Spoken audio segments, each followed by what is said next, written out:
ഇന്ന് നമ്മുടെ നിത്യജീവിതത്തിൽ ഒരുപാട് യൂസ്ഫുൾ ആയിട്ടുള്ള കുറേ നല്ല നല്ല ടിപ്സ് ആൻഡ് ട്രിക്സ് ആയിട്ടാണ് കേട്ടോ ഞാൻ വന്നിട്ടുള്ളത്. വീഡിയോ കണ്ടു കഴിഞ്ഞാൽ ഇതിൽ ഏതെങ്കിലും ഒരു ടിപ്പ് നിങ്ങൾക്ക് പുതിയ അറിവായിരിക്കും. അപ്പോൾ അത് ഏതായിരുന്നെന്ന് താഴെ ഒന്ന് കമൻ്റ് ഇടണേ. അതുപോലെ തന്നെ ഇതുപോലുള്ള ട്രിക്സുകളൊക്കെ നിങ്ങൾക്കും അറിയായിരിക്കും. അത് താഴെ കമൻറ്റിലൂടെ എനിക്കൊന്ന് പറഞ്ഞു തരണം കേട്ടോ. അപ്പോൾ നമുക്ക് സമയം കളയാതെ ആദ്യത്തെ ടിപ്പിലേക്ക് പോവാം. ആദ്യത്തെ ടിപ്പായിട്ട് പറയുന്നത്, നമ്മുടെ വീട്ടിൽ മുട്ട പുഴുങ്ങുന്ന സമയത്ത് ഒരുമാതിരി ബാഡ് സ്മെല്ലാവും അല്ലേ. മുട്ടയുടെ തോട് പൊട്ടിയിട്ടാണ് അത് സംഭവിക്കുന്നത്. പിന്നെ മുട്ട പുഴുങ്ങുന്ന സമയത്ത് അതിൻ്റെ തോട് പൊട്ടിയിട്ട് നമ്മുടെ വീട്ടിൽ ബാഡ് സ്മെല്ല് ഇല്ലാതിരിക്കാൻ, അതുപോലെ തന്നെ തോട് പൊട്ടിക്കഴിഞ്ഞാൽ മുട്ടയുടെ ഷേപ്പിലും ചെറിയ മാറ്റം ഉണ്ടാവും. നല്ലൊരു ഷേപ്പിൽ നമുക്ക് കിട്ടില്ല. മുട്ടയുടെ തോട് പൊട്ടാതിരിക്കാൻ വേണ്ടിയിട്ട് മുട്ട പുഴുങ്ങുന്ന വെള്ളത്തിലേക്ക് കുറച്ച് വിനാഗിരി ചേർത്ത് കൊടുത്താൽ മതി കേട്ടോ. പിന്നെ നമ്മുടെ വീട്ടിൽ നമ്മൾ ഏറ്റവും കൂടുതൽ നമ്മുടെ കിച്ചണിൽ വൃത്തിയായി സൂക്ഷിക്കേണ്ട ഒരു ഉപകരണമാണ് നമ്മുടെ ഫ്രിഡ്ജ്. കാരണം നമ്മൾ വെജിറ്റബിൾസ് ആണെങ്കിലും ഫ്രൂട്ട്സ് ആണെങ്കിലും ജ്യൂസസും നമ്മൾ ഉണ്ടാക്കിയതിൻ്റെ ബാക്കി വരുന്ന പലഹാരങ്ങളും ഒക്കെ നമ്മൾ ഫ്രിഡ്ജിലേക്കാണ് വെക്കുക. അത് അടച്ച് വെച്ചിട്ടാണെങ്കിലും എല്ലാം കൂടി ഇരിക്കുന്നതുകൊണ്ട് ബാഡ് സ്മെല്ല് വരാനുള്ള ചാൻസ് വളരെ കൂടുതലാണ്. ബാഡ് സ്മെല്ല് വരാതിരിക്കാൻ വേണ്ടിയിട്ട് ഫ്രിഡ്ജിൻ്റെ ഡോറിൽ ചെറിയൊരു പാത്രത്തിൽ കുറച്ച് ബേക്കിംഗ് സോഡ തുറന്ന് വെച്ച് കൊടുത്താൽ മതി കേട്ടോ. അതുപോലെ തന്നെ നമ്മൾ കിച്ചണിൽ പല ജോലിയുടെ ഇടയിലാണ് ഫ്രിഡ്ജ് വന്ന് തുറക്കുക. അപ്പോൾ കയ്യിൽ ചിലപ്പോൾ വെള്ളം ഉണ്ടാവും, എന്തെങ്കിലും മസാലപ്പൊടികൾ ഉണ്ടാവും, മാവ് ഉണ്ടാവും. അപ്പോൾ അതൊക്കെ ഫ്രിഡ്ജിൻ്റെ ഡോറിലായി കഴിഞ്ഞാൽ അത് ഒട്ടിപ്പിടിച്ച് ആകെ വൃത്തികേടാവും. അത് പിന്നെ ഉണങ്ങിക്കഴിഞ്ഞാൽ നമുക്ക് വൃത്തിയാക്കാനൊക്കെ ബുദ്ധിമുട്ടായിരിക്കും.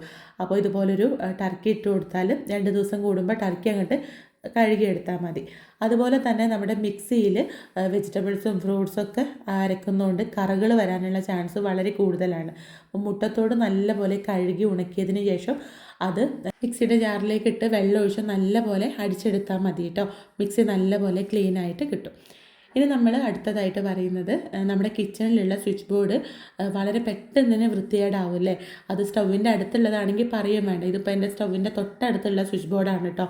അതിലേക്ക് നമ്മളിങ്ങനെ എന്തെങ്കിലും പാകം ചെയ്യുമ്പോൾ തെറിച്ചിട്ടൊക്കെ വളരെ പെട്ടെന്ന് വൃത്തികേടാവും. ഇത് വെള്ളം വെച്ചിട്ടൊക്കെ ക്ലീൻ ചെയ്യാമെന്ന് പറയുമ്പോൾ ഡേഞ്ചറാണെന്ന് നമുക്കറിയാം. ഷോക്ക് ഏൽക്കാനും അപകടങ്ങൾ ഉണ്ടാവാനൊക്കെ ഉള്ള ചാൻസ് ഉണ്ട്. അപ്പോൾ ഇനി ഒരു തുള്ളി പോലും വെള്ളം യൂസ് ചെയ്യാതെ നമുക്ക് സ്വിച്ച് ബോർഡ് ക്ലീൻ ചെയ്തെടുക്കാം. അതിന് വേണ്ടിയിട്ട് ടൂത്ത് പേസ്റ്റ് ടൂത്ത് ബ്രഷിൽ എടുത്തിട്ട് നല്ലപോലെ ഉരച്ച് കഴുകിയെടുക്കുക. എന്നിട്ടൊരു ക്ലോത്ത് വെച്ചിട്ട് തുടച്ചു കൊടുത്താൽ മതി കേട്ടോ. ഇതുപോലെ ഇതിൻ്റെ ഹോളിനുള്ളിലേക്കൊക്കെ ടൂത്ത് പേസ്റ്റ് ആയിട്ടുണ്ടെങ്കിൽ ഇയർബഡ്സ് വെച്ചിട്ടോ അല്ലെങ്കിൽ ടിഷ്യൂ പേപ്പർ ചുരുട്ടി ഇതുപോലെ ടൂത്ത് പിക്ക് വെച്ചിട്ടൊക്കെ ഇതിനുള്ളിലേക്ക് പേസ്റ്റ് ആയത് എടുക്കുക. അപ്പോൾ ഇനി വളരെ എളുപ്പത്തിൽ നല്ല വൃത്തി, ഞാൻ ഇതിൻ്റെ ബിഫോർ ആഫ്റ്റർ പിക്ചർ നിങ്ങൾക്ക് കാണിച്ചു തരാം കേട്ടോ. മുമ്പ് എങ്ങനെയാണ് ഈ ഒരു സ്വിച്ച് ബോർഡ് ഉണ്ടായിരുന്നതെന്നുള്ളത്. ടിഷ്യൂ പേപ്പർ വെച്ചിട്ട് അതിൻ്റെ സൈഡിലുള്ള കോർണറുകളും ഒക്കെ നല്ല രീതിയിൽ തുടച്ചു കൊടുക്കുക. അപ്പോൾ ഇനി ഒരു തുള്ളി പോലും വെള്ളം യൂസ് ചെയ്യാതെ നമുക്ക് നല്ല വൃത്തിയായിട്ട് സ്വിച്ച് ബോർഡ് ക്ലീൻ ചെയ്തെടുക്കാൻ പറ്റും കേട്ടോ. പിന്നെ ഇത് ചെയ്യുമ്പോൾ മെയിൻ സ്വിച്ച് ഓഫാക്കിയിട്ട് വേണം കേട്ടോ ചെയ്യാൻ. ഇനി നമ്മൾ അടുത്തതായിട്ട് പറയുന്നത്, നമ്മൾ മുട്ടയൊക്കെ പുഴുങ്ങിയെടുത്താൽ അതിൻ്റെ തൊലി കളയാമെന്ന് പറയുമ്പോൾ ചിലപ്പോൾ അത് തണുത്ത് കഴിഞ്ഞാൽ തൊലി എടുക്കാൻ കിട്ടില്ല. ഒട്ടിപ്പിടിച്ചിട്ട് അതിൻ്റെ ആ ഒരു വെളുത്ത ഭാഗം, അതായത് എഗ് വൈറ്റൊക്കെ അതിൻ്റെ കൂട്ടത്തിൽ ഇങ്ങനെ പോരും. അപ്പോൾ അങ്ങനെ ഇല്ലാതിരിക്കാൻ വേണ്ടിയിട്ട് ഇളം ചൂടോടെ തന്നെ നമ്മൾ തൊലി കളയുകയാണെങ്കിൽ ഒന്നുമില്ല കേട്ടോ. നമുക്ക് കൈ വെച്ചിട്ട് തന്നെ ഇത് തൊലി കളഞ്ഞെടുക്കാവുന്നതേ ഉള്ളൂ. അപ്പോൾ ചൂട് പോയി തണുത്ത് കഴിഞ്ഞാൽ ഇതുപോലെ ഒരു ഗ്ലാസ്സിലിട്ട് നല്ലപോലെ ഷെയ്ക്ക് ചെയ്ത് കൊടുക്കുക. എന്നിട്ട് തൊലി കളയുകയാണെങ്കിൽ പെട്ടെന്ന് തന്നെ നമുക്ക് അതിൻ്റെ തൊലി എടുക്കാൻ പറ്റും കേട്ടോ. പിന്നെ ഇതുപോലുള്ള മസാല ബോക്സ് യൂസ് ചെയ്യുന്നവരാണെങ്കിൽ, നമ്മൾ എല്ലാ പൊടികളും ഇട്ട് വെക്കുന്ന ഇതുപോലുള്ളൊരു കണ്ടെയ്നർ യൂസ് ചെയ്യുന്നവരാണെങ്കിൽ ഇതിൽ ഉപ്പിലേക്ക് മാത്രമായിട്ടൊരു സ്പൂണ് മാറ്റി വെക്കാം. നമ്മൾ എത്ര തുടച്ചാലും ആ ഒരു മഞ്ഞൾപ്പൊടിയുടെയും മുളക് പൊടിയുടെയൊക്കെ കളറ് ഉപ്പിലേക്ക് വരാനുള്ള ചാൻസ് ഉണ്ട്. എന്നിട്ട് ഇതാ മസാലപ്പൊടികളിലേക്ക് ഒരു സ്പൂണും വെച്ചിട്ട് അതിന് മുകളിൽ തന്നെ ഒരു ടിഷ്യൂ പേപ്പർ വെച്ച് കൊടുക്കണം കേട്ടോ. എന്നിട്ട് മഞ്ഞൾപ്പൊടി എടുത്ത് കഴിഞ്ഞിട്ട് ഒന്ന് തുടച്ചിട്ട് വേണം മുളക് പൊടി എടുക്കാൻ, അല്ലെങ്കിൽ ആകെ വൃത്തികേടാവും, കാണാനൊരു രസം ഉണ്ടാവില്ല.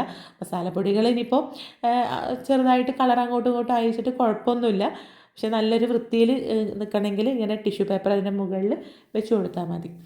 പിന്നെ നമ്മൾ ഇപ്പോൾ ബ്രോസ്റ്റഡ് ചിക്കനും അതുപോലെ നമ്മൾ എന്തെങ്കിലും ക്രിസ്പി ആയിട്ടുള്ള സ്നാക്സ്, ഇപ്പോൾ പരിപ്പ് വട അങ്ങനെയുള്ള സ്നാക്സൊക്കെ വാങ്ങിച്ചു കഴിഞ്ഞാൽ നമ്മൾ പിറ്റേ ദിവസം രാവിലെ കഴിക്കാമെന്ന് വിചാരിച്ചിട്ട് രാത്രി എടുത്തു വെക്കുകയാണെങ്കിൽ അത് രാവിലെ, ഇപ്പോൾ ബ്രോസ്റ്റഡ് ചിക്കനൊക്കെ രാവിലെ എടുക്കുമ്പോൾ അതിൻ്റെ തൊലി വേറെയും ചിക്കൻ വേറെ ആയിരിക്കും. അപ്പോൾ അങ്ങനെ ഇല്ലാതിരിക്കാൻ വേണ്ടിയിട്ട് ഇതിട്ട് വെക്കുന്ന ഒരു എയർ ടൈറ്റ് കണ്ടെയ്നറിൽ ഇട്ട് വെക്കണം. ഞാനിവിടെ ഒരു കാസറോളാണ് എടുത്തിട്ടുള്ളത്. അതിലേക്ക് കുറച്ച് ടിഷ്യൂ പേപ്പർ ഇതുപോലെ ചുരുട്ടി അതിൻ്റെ മുകളിലോ സൈഡിലൊക്കെ ആയിട്ട് വെച്ച് കൊടുത്താൽ മതി കേട്ടോ.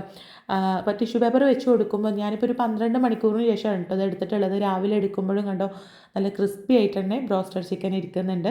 ബ്രോസ്റ്റഡ് മാത്രമല്ല, നമ്മൾ ക്രിസ്പി ആയിട്ട് വെക്കണം, കുറച്ച് സമയം വെക്കണം എന്ന് വിചാരിക്കുന്ന എന്ത് പലഹാരങ്ങളോ ബേക്കറി ഐറ്റംസൊക്കെ നമുക്ക് ഇതുപോലെ ടിഷ്യൂ പേപ്പർ വെച്ചിട്ട് അടച്ച് വെക്കാം കേട്ടോ. അപ്പോൾ അതിലുള്ള ഈർപ്പൊക്കെ ടിഷ്യൂ പേപ്പർ വലിച്ചെടുത്തോളും. നിങ്ങൾ കണ്ടിട്ടുണ്ടാവും, ഞാൻ 12 മണിക്കൂറിന് ശേഷം അത് എടുത്തപ്പോൾ ടിഷ്യൂ പേപ്പർ നല്ലപോലെ കുതിർന്ന് സോഫ്റ്റ് ആയിട്ടുണ്ടായിരുന്നു കേട്ടോ. അതിനുള്ളിലുള്ള ഈർപ്പൊക്കെ വലിച്ചെടുത്തിട്ടാണ്. ഇനി അടുത്ത ടിപ്പ്, നമ്മുടെ വീട്ടിൽ മൺപാത്രങ്ങളൊക്കെ നമ്മൾ കുറച്ച് നാൾ സൂക്ഷിക്കാതെ എടുത്ത് വെക്കുന്നുണ്ടെങ്കിൽ കുറച്ച് എണ്ണ പുരട്ടിയിട്ട് വെക്കുക കേട്ടോ. എന്നാൽ അത് പൂപ്പലൊന്നും വരില്ല, പൊടിയൊന്നും പിടിക്കാതെ നല്ല നീറ്റായിട്ട് തന്നെ നമ്മൾ എടുക്കുന്ന സമയത്ത് ഉണ്ടാവും. പിന്നെ അതുപോലെ തന്നെ നമ്മുടെ വീട്ടിൽ ഓയിൽ, നെയ്യ് ഇതൊക്കെ വെക്കുന്ന ബോട്ടിൽസ് ഇതുപോലൊരു ട്രേയിലേക്ക് ഇറക്കി വെക്കുകയാണെങ്കിൽ നമ്മൾ എത്ര വൃത്തിയാക്കി എടുത്താലും അത് വെച്ച് കഴിഞ്ഞാൽ ആ ഒരു ഭാഗം എണ്ണ ലീക്കായിട്ടുണ്ടാവും. അപ്പോൾ അത് ഇതുപോലൊരു പാത്രത്തിലേക്ക് വെക്കുകയാണെങ്കിൽ, ഒരു ട്രേയിലേക്ക് വെക്കുകയാണെങ്കിൽ ആ ട്രേയിനകത്താണ് എണ്ണ ഉണ്ടാവുക. ഞാനിപ്പോൾ അതിലുള്ള എണ്ണയാണ് കേട്ടോ, വേസ്റ്റായി പോയ എണ്ണ യൂസ് ചെയ്തിട്ടാണ് ഈ ഒരു മൺപാത്രത്തിൽ തേച്ച് കൊടുക്കുന്നത്. മൺപാത്രം മാത്രമല്ല, ഇതുപോലെയുള്ള മരത്തിൻ്റെ ചട്ടുകം, കയ്യിൽ, കട്ടിംഗ് ബോർഡ്, ചപ്പാത്തി പലക ഒക്കെ നമുക്കിതുപോലെ എണ്ണ പുരട്ടിയിട്ട് വെക്കുകയാണെങ്കിൽ അതെപ്പോഴും നമുക്ക് നല്ല ഫ്രഷ് ആയിട്ട് തന്നെ ഇരുന്നോളൂ കേട്ടോ. ഒരുപാട് കുറേ ദിവസം കഴിഞ്ഞ് എടുക്കുമ്പോൾ അതിനിങ്ങനെ പൊടിയൊക്കെ പിടിച്ച് ഒരുമാതിരി കലകളൊക്കെ വന്ന് തുടങ്ങിയിട്ടുണ്ടാവും. അപ്പോൾ അങ്ങനത്തെ പ്രശ്നമൊന്നും ഉണ്ടാവില്ല. പിന്നെ അതുപോലെ തന്നെ നമ്മുടെ കിച്ചണിൽ നമ്മൾ എന്തെങ്കിലും ജോലി ചെയ്യുന്നതിൻ്റെ ഇടയിൽ കുറച്ച് എണ്ണ പോയി കഴിഞ്ഞാൽ, ഇതിപ്പോൾ ഞാൻ ജസ്റ്റ് ഒന്ന് എണ്ണ ആക്കി കാണിച്ചു തന്നതാണ് കേട്ടോ. എണ്ണ പോയി കഴിഞ്ഞാൽ നമ്മളത് ക്ലോത്ത് വെച്ചിട്ടൊന്നും തുടക്കാൻ നിൽക്കരുത്. ഇതുപോലെ ടാൽക്കം പൗഡർ എന്ന് പറയുമ്പോൾ മുഖത്തിടുന്ന പൗഡർ. മുമ്പൊരു വീഡിയോയിൽ കമൻറ്റ് വന്നിട്ടുണ്ടായിരുന്നു കേട്ടോ, എന്താണ് ടാൽക്കം പൗഡർ, അതുകൊണ്ടാണ് ഞാൻ പറഞ്ഞത് നമ്മൾ മുഖത്തിടാൻ യൂസ് ചെയ്യുന്ന പൗഡർ. അല്ലെങ്കിൽ നമ്മുടെ വീട്ടിൽ ബാക്കി വന്ന ഈ കേട് വന്ന ഗോതമ്പ് പൊടി, അരിപ്പൊടി ഒക്കെ ഉണ്ടാവില്ലേ, ഏതെങ്കിലും ഒരു പൗഡർ എണ്ണയിലേക്ക് ഇട്ട് കൊടുക്കുക. എന്നിട്ട് അത് നല്ലപോലെ സ്ക്രബ് ചെയ്തിട്ട് ഒരു പേപ്പർ യൂസ് ചെയ്തിട്ട് തുടച്ച് കഴിഞ്ഞാൽ ആ പേപ്പർ നമുക്ക് അങ്ങോട്ട് കളഞ്ഞാൽ മതി. ഒരു തുള്ളി പോലും എണ്ണ അവിടെ ഉണ്ടാവില്ല കേട്ടോ. നമ്മൾ വേറെ തുണി വെച്ചിട്ടൊക്കെ കഴുകുകയാണെങ്കിൽ ആ തുണിയിൽ ഇതാവും, പിന്നെ തുണി സോപ്പിട്ട് കഴുകാൻ നിൽക്കണം, അങ്ങനെ കുറേ പണിയാണ്. അപ്പോൾ ഇനി അടുത്ത ടിപ്പ് എന്ന് പറഞ്ഞാൽ, നമ്മൾ തേങ്ങയൊക്കെ പൊട്ടിക്കുന്ന സമയത്ത്, അതിപ്പോൾ എക്സ്പീരിയൻസ് ഉള്ളവർക്കാണെങ്കിൽ കുഴപ്പമില്ല, പക്ഷേ ബിഗിനേഴ്സിനൊക്കെ തേങ്ങ പൊട്ടിക്കുമ്പോൾ ഒരു മുറി ചെറുതായിരിക്കും, ഒന്ന് വലുതായിരിക്കും, എന്നിട്ട് വലുതുള്ളതിൻ്റെ ഉള്ളിലേക്ക് ചിരവ കയറാനൊക്കെ ബുദ്ധിമുട്ടായിരിക്കും.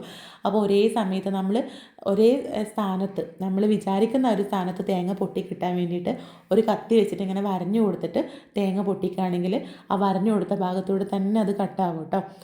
എന്നിട്ട് ഇതാ നമ്മൾ എടുത്തതിൻ്റെ ബാക്കിയുള്ള തേങ്ങാമുറി ഫ്രിഡ്ജിലേക്ക് വെക്കുകയാണെങ്കിൽ ഇതുപോലെ ഒരു ക്ലിംഗ് റാപ്പ് വെച്ചിട്ട് ഇതുപോലെ കവർ ചെയ്ത് കൊടുക്കുക. എന്നാൽ അതിന് സ്മെല്ല് വ്യത്യാസമോ പൂപ്പലോ കാര്യങ്ങളോ ഒന്നും വരില്ല കേട്ടോ. പിന്നെ അല്ലെങ്കിൽ ഒരു കവറിൽ കെട്ടി കൊടുത്താലും മതി കേട്ടോ. പിന്നെ നമ്മൾ ചിക്കനോ ബീഫോ മീനൊക്കെ വാങ്ങുന്ന സമയത്ത് അത് കഴുകി കഴിഞ്ഞാൽ അതിൻ്റെ, ഇപ്പോൾ ഞാൻ ഫ്ലാറ്റിലായതുകൊണ്ട് സിങ്കിൽ നിന്നാണ് കേട്ടോ കഴുകുന്നത്. നമ്മൾ വീട്ടിലൊക്കെ ആണെങ്കിൽ നമ്മൾ പുറത്തുനിന്നാണല്ലോ കഴുകുക.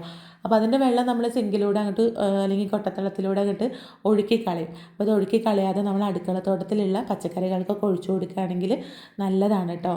ഒരുപാട് കായ്കളൊക്കെ ഉണ്ടാവാൻ നല്ലതാണ്. ഇതൊക്കെ കുറേ പേർക്ക് അറിയുന്നത് തന്നെ ആയിരിക്കും. പിന്നെ അടുത്ത ടിപ്പ്, നമ്മളിതാ ചിക്കനൊക്കെ ഫ്രിഡ്ജിൽ സൂക്ഷിച്ച് വെക്കുമ്പോൾ, കുറേ ചിക്കനൊക്കെ കൊണ്ടു കഴിഞ്ഞാൽ ഫ്രിഡ്ജിൽ നമ്മൾ അങ്ങനെ അങ്ങോട്ട് വെക്കുകയാണെങ്കിൽ അത് പിറ്റേ ദിവസം എടുക്കുമ്പോൾ കുറച്ച് ടേസ്റ്റ് കുറഞ്ഞിട്ടുണ്ടാവും. അപ്പോൾ നല്ല ഫ്രഷ് ആയിട്ട് ഇരിക്കാൻ വേണ്ടിയിട്ട് കുറച്ച് വെള്ളം ഒഴിച്ചിട്ട് ഫ്രീസറിൽ വെക്കുക കേട്ടോ. അപ്പോൾ ഇതുപോലെ വെള്ളം ഒഴിച്ച് വെക്കുകയാണെങ്കിൽ നല്ല ഫ്രഷ് ആയിട്ട് നല്ല ഒരു പുതിയ ചിക്കൻ്റെ അതേ ടേസ്റ്റിൽ നമുക്ക് ചിക്കൻ കഴിക്കാൻ പറ്റും. പിന്നെ നമ്മൾ അടുത്തതായിട്ട് പറയുന്നത്, നമ്മൾ ചെറുപയറോ കടലയൊക്കെ രാവിലെ തലേ ദിവസം കുതിർക്കാൻ മറന്നു കഴിഞ്ഞാൽ കാസറോളിലേക്ക് ഇട്ട് കൊടുത്തിട്ട് കുറച്ച് ചൂടുവെള്ളം ഒഴിച്ചു കൊടുക്കാം.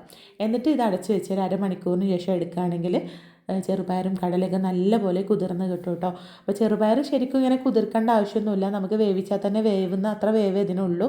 പക്ഷേ കുതിർക്കുകയാണെങ്കിൽ ഒരുപാട് സമയം ഗ്യാസ് ചിലവാക്കേണ്ട ആവശ്യമില്ല.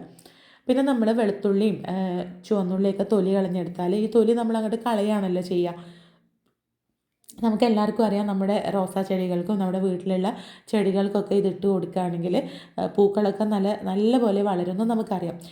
അത് ചെടിച്ചട്ടിയിലേക്ക് ഇട്ട് കൊടുക്കുമ്പോൾ നമ്മുടെ ഗാർഡനൊക്കെ ഭയങ്കര ഒരു വൃത്തികേടായിട്ട് തോന്നാറുണ്ട് അല്ലേ, ഇങ്ങനെ ഈ ഒരു വേസ്റ്റ് ഇങ്ങനെ ചെടിച്ചട്ടിയിൽ കാണുമ്പോൾ. അപ്പോൾ ഇനി അങ്ങനെ ഇല്ലാതിരിക്കാൻ വേണ്ടിയിട്ട് ഇതൊരു ബോട്ടിലേക്ക് ഇട്ടിട്ട് അതിലേക്ക് കുറച്ച് വെള്ളം ഒഴിച്ച് വെക്കുക. എന്നിട്ടൊരു 3-4 ദിവസത്തിന് ശേഷം അല്ലെങ്കിൽ ഒരാഴ്ച അങ്ങനെ വെക്കുക. നല്ല ബാഡ് സ്മെല്ല് ഉണ്ടാവും കേട്ടോ. ഇത് നമുക്കറിയാമല്ലോ, ചുവന്നുള്ളിക്കൊക്കെ ഒരുമാതിരി സ്മെല്ലാണ്. അപ്പോൾ അത് വെള്ളത്തിലൊരു 4 ദിവസം കിടന്നാൽ നല്ല സ്മെല്ലുണ്ടാവും. പക്ഷേ നമ്മുടെ പൂന്തോട്ടം വൃത്തികേടായിട്ട് ഇരിക്കില്ല. എന്നിട്ട് ഇത് അരിച്ചെടുത്തിട്ട് ഇത് നേർപ്പിച്ചിട്ട് നമുക്ക് നമ്മുടെ ചെടികളിലേക്ക് ഒഴിച്ചു കൊടുക്കുകയാണെങ്കിൽ നമ്മുടെ പൂന്തോട്ടം എപ്പോഴും നല്ല നീറ്റായിട്ട് തന്നെ ഉണ്ടാവും. ഈ തൊലികളൊന്നും ചെടിച്ചട്ടിയിലൊന്നും കിടന്ന് നമുക്ക് കാണുമ്പോൾ ഒരു ബുദ്ധിമുട്ടുണ്ടാവില്ല. അപ്പോൾ ഇതാ ഞാൻ കുറച്ച് വെള്ളം എടുത്തിട്ട് അതിൻ്റെ കുറച്ച് കൂടുതൽ വെള്ളം ഒഴിച്ച് നേർപ്പിച്ചെടുക്കുകയാണ്. ഇനി നമ്മളിത് ചെടികളിലേക്ക് ഒഴിച്ചു കൊടുക്കുകയാണെങ്കിൽ ചെടികളിൽ ഇലകളും പൂക്കളൊക്കെ നല്ല സമൃദ്ധിയായിട്ട് വളരും കേട്ടോ. അപ്പോൾ അറിയാത്തവരുണ്ടെങ്കിൽ ട്രൈ ചെയ്ത് നോക്കാം. അപ്പോൾ ഇന്നത്തെ വീഡിയോയിൽ ഞാൻ കാണിച്ച ടിപ്സിൽ ഏതെങ്കിലും ഒരു ടിപ്പ് നിങ്ങൾക്ക് യൂസ്ഫുൾ ആയി എന്ന് വിചാരിക്കുകയാണ്. അപ്പോൾ നിങ്ങൾക്ക് അറിയാത്ത ആ ഒരു ടിപ്പ് ഏതായിരുന്നെന്ന് താഴെ ഒന്ന് കമൻറ്റ് ഇടണം കേട്ടോ. പിന്നെ നിങ്ങളുടെ ഫ്രണ്ട്സിനും കൂടി ഈ വീഡിയോ ഒന്ന് ഷെയർ ചെയ്ത് കൊടുക്കാൻ മറക്കരുത്. അതുപോലെ തന്നെ നിങ്ങൾക്ക് അറിയാവുന്ന ടിപ്സ് എനിക്ക് കമൻറ്റ്സിലൂടെ പറഞ്ഞു തരികയാണെങ്കിൽ എനിക്കും അതൊക്കെ ഫോളോ ചെയ്യാമല്ലോ. അപ്പോൾ എന്തായാലും നമുക്ക് അടുത്ത നല്ലൊരു വീഡിയോ ആയിട്ട് കാണാം. താങ്ക്